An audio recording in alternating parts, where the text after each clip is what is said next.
राधे राधे दोस्तों, आपका फिर से स्वागत है मेरे YouTube चैनल राधे श्याम में। आज हम आपको एक नया अध्याय, एक नया पुराण सुनाएंगे जिसका नाम है सुख सागर। वो सुनाने से पहले मेरी आप सबसे विनती है कि आप मेरे चैनल को लाइक, सब्सक्राइब और शेयर करना ना भूलें, ताकि हम आपके लिए अच्छी अच्छी पुराणे ला सके। राधे राधे। राधे राधे दोस्तों, आपका फिर से स्वागत है मेरे यूट्यूब चैनल राधे श्याम में। आज हम आपको आगे की कथा सुनाते हैं।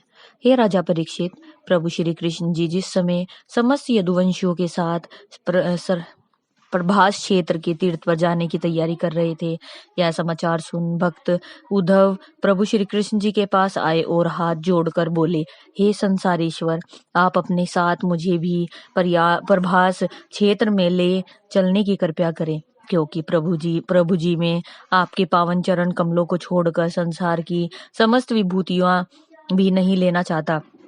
प्रभु जी, आप मुझे अपने साथ ले जाकर ऐसा वरदान दीजिए जिससे आपके पावन चरणों की भक्ति का वह प्रीति सदैव मेरे चित्त में स्थित रहे। श्री सुखदेव जी बोले, हे राजा परीक्षित, जब प्रभु श्री कृष्ण जी से भक्त उद्धव ने इस प्रकार प्रार्थना की तो प्रभु श्री कृष्ण जी बोले, हे उद्धव, आज से 7वें दिन यदुवंशियों का नाश होकर द्वारकापुरी समुद्र में गर्भ में लोप हो जाएगी और मैं स्वयं भी योगाभ्यास द्वारा इस शरीर को त्याग कर गोलोक चला जाऊंगा। लेकिन दुर्वासा ऋषि के साप से मैंने आपको बचा लिया है, अतः आप संसारी मोहमाया से ध्यान हटाकर बद्री केदार में जाकर मेरी तपस्या करो, क्योंकि मेरे देवलोक सिधार जाने के पश्चात इस संसार में धर्म का लोप होना आरंभ हो जाएगा। प्रभु श्री कृष्ण जी के मुख से यह सब सुनकर उद्धव बोले, हे संसारेश्वर, हे दीनानाथ, यदि आपकी यही इच्छा है तो आप मुझे संसार से विरक्त होने का उपाय बताकर ज्ञान शिक्षा दीजिए। तब प्रभु श्री कृष्ण जी बोले, हे तात, मोक्ष की इच्छा रखने वाले को जिस ज्ञान की आवश्यकता होती है वही ज्ञान मैं आपको बता रहा हूँ, ध्यान से सुनो। हे उद्धव, इस संसार और संसार में होने वाले संपूर्ण व्यवहार को मिथ्या जानकर केवल मुझ में ध्यान लगाना चाहिए। जिस तरह किसी धर्मशाला में 1-2 दिन रहकर प्राणी अपने नियम स्थान को वापस लौट जाता है और धर्मशाला में रहने वाले पथिकों से बहुत संबंध नहीं रहता, इसी तरह गृहस्थी मनुष्य को भी अपने घर और परिवार वालों को त्यागने में जरा सा भी मोह नहीं करना चाहिए, क्योंकि घर और पत्नी बच्चों का मोह नरक में धकेल कर संसार के आवागमन के बंधन में जकड़ देता है। अतः काम, क्रोध, मद, लोभ, मोह और अहंकार का सर्वथा त्याग करके अपने निर्मल चित्त को केवल मुझ में लगा देना चाहिए। हे उद्धव, योगीश्वरों, दत्तात्रेय जी, ये जो ज्ञान राजा यदु को सिखाकर उसे सन्यासी के धर्म बताए थे, वे वही ज्ञान मैं आपको सुना रहा हूँ, ध्यान से सुनो। एक दिन की बात है कि ज्ञान सिखाने के लिए राजा यदु पालकी में सवार होकर किसी महात्मा की खोज में जा रहे थे। जिस समय राजा यदु गोदावरी नदी के तट पर पहुंचे तो उन्होंने देखा कि अत्यंत तेजवान ऋषिवर वहां बैठे हुए तपस्या कर रहे हैं। राजा यदु ने तुरंत अपनी पालकी वहां रुकवा ली और फिर उन ऋषिवरों के समक्ष पहुंच उन्हें साक्षात दंडवत प्रणाम करते हुए प्रार्थना करने लगे, हे योगीश्वर, आप मुझे साक्षात महादेव शंकर जी के अवतार तथा संपूर्ण महात्मा दिखाई देते हैं और आप कृपया मुझे मोक्ष मार्ग का ज्ञान सिखाइए। हे उद्धव, या राजा यदु के मुख से इस प्रकार विनती सुन परमहंस दत्तात्रेय जी बोले, हे राजन, जिस प्रकार मैंने 24 गुरु धारण कर उनसे ज्ञान प्राप्त किया है वह ज्ञान मैं आपको सुनाता हूँ।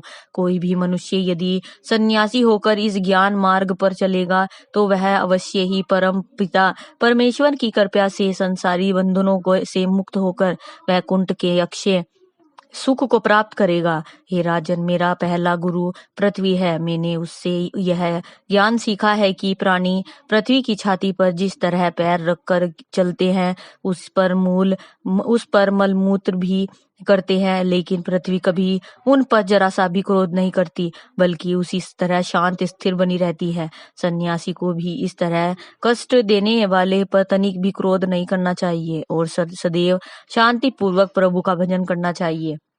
दूसरा ज्ञान, पृथ्वी पर उत्पन्न वृक्षों से सीखो। सर्दी, गर्मी और बरसात में वर्षा वृक्ष सदैव एक पैर के सहारे खड़े रहकर कष्ट सहते हुए आते जाते हुए पथिकों को अपनी छाया में आश्रय देते हैं और ठेला मारते हैं उसे वे अपना मीठा स्वादिष्ट फल देते हैं। ठीक उसी तरह सन्यासी को भी सदैव प्रभु की तपस्या करते हुए लोगों को लाभ पहुंचाना चाहिए और अपशब्द बोलने वाले को आशीर्वाद देना चाहिए।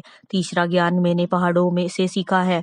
आंधी के प्रबल झोंके भी जिस तरह उसको जरा सा भी डिगा नहीं सकते, सन्यासी को भी उसी तरह माया के प्रबल झोंके और संपत्तियों के समक्ष कभी नहीं डिगाना चाहिए, बल्कि सदैव शांत स्वभाव से रहकर जगत का कल्याण करने का सोचना चाहिए। हे राजन, ज्ञान की ये 3 बातें पृथ्वी रूपी गुरु से सीखकर उस अपना दूसरा गुरु वायु बनाया।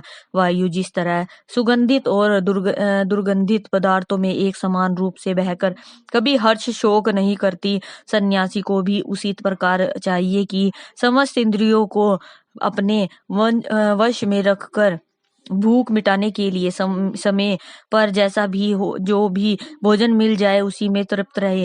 हे राजन, तीसरा गुरु मैंने आकाश को बनाया है। आकाश में समस्त सूर्य अधिक नक्षत्र स्थित होते हुए भी जिसको जरा भी भार न या बाधा